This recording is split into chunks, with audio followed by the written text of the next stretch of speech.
મિત્રો આજની વિડીયોમાં સૌપ્રથમ વાત થશે વર્ષ 2025ને લઈને બાબા વેંગાની ભવિષ્યવાણી સામે આવી છે।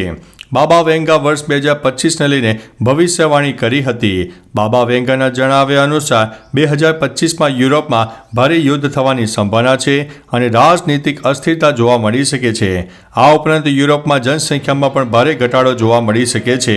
અમુક વર્ષોથી કેન્સરથી પીડાતા લોકોને 2025માં વૈજ્ઞાનિકોની મદદથી આ ગંભીર બીમારીથી છુટકારો મળી શકે છે। 2025માં એલિયન્સની શોધમાં મોટી સફળતા મળી શકે છે। મિત્રો અન્ય મહત્વના સમાચારની વાત કરીએ તો યુવકને ઓનલાઈન પ્રેમ ભારે પડ્યો। મહેસાણામાં એક અજીબો ગરીબ કિસ્સો સામે આવ્યો છે। 17 વર્ષના એક યુવકને સોશિયલ મીડિયાથી યુવતી સાથે પ્રેમ થયો। જો કે તેની સાથે પ્રેમ થયો તે યુવતી પોતે પરણિત અને ઉંમરમાં પણ મોટી હતી। યુવતીએ લગ્ન વગર યુવકના ઘરે ધામા નાખ્યા। આખરે મહિના સહન કર્યા બાદ યુવકની માતાએ 181ની મદદ માંગી હતી।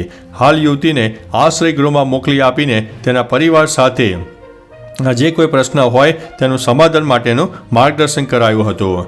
મિત્રો અન્ય મહત્વના સમાચારની વાત કરીએ તો સરકારી દવાઓ બિનવારસી હાલતમાં મળી આવી છે।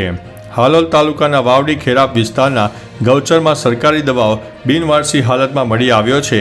પ્રાથમિક આરોગ્ય કેન્દ્રોની ચાલુ મુદ્દતવાળી દવાઓ ફેંકી દેવાઈ હતી। પ્રાથમિક આરોગ્ય કેન્દ્રોમાંથી સરકારી દવાઓ બારોબાર સગે વગે કરવામાં આવી રહી હોવાની આશંકા છે। આ તમામ દવાઓની એક્સપાયરી ડેટ તપાસ કરતા સપ્ટેમ્બર 2025ની હોવાનું સામે આવ્યું છે। મિત્રો અન્ય મહત્વના સમાચારની વાત કરીએ તો સોશિયલ મીડિયાના માધ્યમથી છેતરપિંડી। જો તમે પણ સોશિયલ મીડિયા વાપરતા હોય તો સાવધાન થઈ જાઓ। અમદાવાદમાં એક યુવક સાથે સોશિયલ મીડિયામાં રિવ્યૂના નામે છેતરપિંડી કરવામાં આવી છે। યુવકને સોશિયલ મીડિયામાં રિવ્યૂ માટે ટાસ્ક આપીને શરૂઆતમાં ટાસ્ક કરવાનું પેમેન્ટ મળતું હતું। પહેલાં તેણે પેમેન્ટ આપીને વિશ્વાસમાં લીધો, પછી કાંડ કરી નાખ્યું। ટુકડે 13.49 લાખ રૂપિયા લેવામાં આવ્યા હતા। હાલ તેણે સાયબર ક્રાઇમની છેતરપિંડીની ફરિયાદ નોંધાવી છે। મિત્રો અન્ય મહત્વના સમાચારની વાત કરીએ તો બોલો હવે બેંક અને લોકર પણ સેફ નથી। કિમ ચોકડી પર યુનિયન બેંકમાં 3 દિવસ પહેલા તસ્કરો દ્વારા બાકોરું પાડીને 6 જેટલા લોકરને નિશાન બનાવવામાં આવ્યા, જેમાં 40,36,000ની ચોરી થયાનું બહાર આવ્યું છે। એ બાદ વધુ એક લોકર અને માલિક આવતા તેમની પૂછપરછ દરમિયાન લોકર નંબર 73માંથી પણ 95 તોલા સોનું અને 4 કિલો ચાંદી મળીને કુલ 63,60,000ના મુદ્દામાલની ચોરી થયાનું સામે આવ્યું છે। અત્યાર સુધીમાં ચોરીનો આંક 1.04 કરોડને પહોંચી ગયો છે। મિત્રો અન્ય મહત્વના સમાચારની વાત કરીએ તો કેન્સરની રસીની કિંમત 2.5 લાખ રૂપિયા। રશિયાએ દાવો કર્યો છે કે તેણે કેન્સરની રસી બનાવી છે। આ રસીની કિંમત 2.5 લાખ રૂપિયા છે, પરંતુ રશિયન નાગરિકોને આ રસી મફતમાં મળશે। ખાસ વાત છે કે આ રસી અલગ અલગ દર્દીઓ માટે તૈયાર કરવામાં આવશે। અન્ય દેશોમાં આ રસી ક્યારે ઉપલબ્ધ થશે તે અંગે કોઈ માહિતી બહાર આવી નથી। ક્લિનિકલ ટ્રાયલ્સમાં આ રસી કેન્સરની ગાંઠોના વિકાસને 80% ધીમી કરવામાં સફળ રહી છે। મિત્રો અન્ય મહત્વના સમાચારની વાત કરીએ તો લીંબડી નજીક 38 લાખનો દારૂ ઝડપાયો છે। સુરેન્દ્રનગર જિલ્લામાંથી પસાર થતા અમદાવાદ રાજકોટ નેશનલ હાઈવે પરથી મોટા પ્રમાણમાં આગામી 31 ડિસેમ્બરની ઉજવણીને લઈને બુટલેગરો દ્વારા ઇંગ્લિશ દારૂની હેરાફેરી અને સ્ટોક કરતા હોવાનું પણ ચર્ચાઈ રહ્યું છે।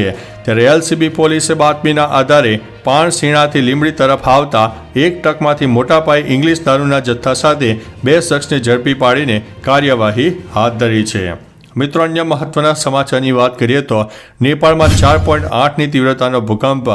પાડોશી દેશ નેપાળમાં ભૂકંપના જોરદાર આંચકા અનુભવાયા છે। ભારતીય સમય અનુસાર આ ભૂકંપ વહેલી સવારે લગભગ 4 વાગ્યે આવ્યો હતો। રિક્ટર સ્કેલ ઉપર તેની તીવ્રતા 4.8ની માપવામાં આવી છે। ભૂકંપનું કેન્દ્ર જુમલા જિલ્લામાં 10 કિલોમીટરની ઊંડાઈએ હતું। હજુ સુધી કોઈપણ પ્રકારનું નુકસાન અંગે કોઈ માહિતી બહાર આવી નથી। અગાઉ 17 અને 19 ડિસેમ્બરે પણ અહીં ભૂકંપના આંચકા અનુભવાયા છે। મિત્રો અન્ય મહત્વના સમાચારની વાત કરીએ તો ઉત્તર ગુજરાતમાં ધુમ્મસ છાયા, વાતાવરણ વચ્ચે ઝાકળ વર્ષા। રાજ્યમાં ઠંડીનું જોર વધી રહ્યું છે। રાજ્યના કેટલાક ભાગોમાં ધુમ્મસભર્યું વાતાવરણ જોવા મળી રહ્યું છે। બંગાળની ખાડીમાં બનેલા લો પ્રેશરના કારણે ગુરુવાર મોડી સાંજથી ઉત્તર ગુજરાતના વાતાવરણમાં પલટો આવ્યો હતો।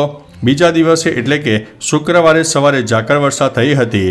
આ પલટાના કારણે દિવસ અને રાતના તાપમાનમાં 2.5 ડિગ્રી સુધીના ઘટાડા સાથે ઠંડીનું જોર વધ્યું હતું। પાટણમાં પણ 11.2 ડિગ્રી નોંધાઈ હતી ઠંડી।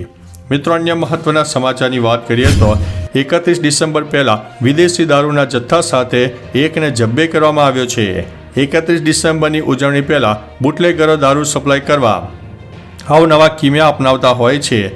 ત્યારે આવા જ એક બુટલેગરને જોન 7 LCBની ટીમે અમદાવાદના સેટેલાઇટ વિસ્તારમાંથી ઝડપી પાડ્યો છે. જ્યારે અન્ય એક મુખ્ય આરોપી હજુ પણ ફરાર છે. બુટલેગર દ્વારા દારૂના જથ્થો સાચવવા માટે મકાન પણ ભાડે આપવામાં આવ્યું હોવાનું સામે આવ્યું છે. પોલીસે ફરાર આરોપીને ઝડપી પાડવા ચક્રો ગતિમાન કર્યા છે. તો ચાલો મિત્રો, ફરીથી દેશ અને દુનિયાના સુપરફાસ્ટ સમાચાર લઈને મળતા રહીશો. ત્યાં સુધી અમને રજા આપશો. નમસ્તે.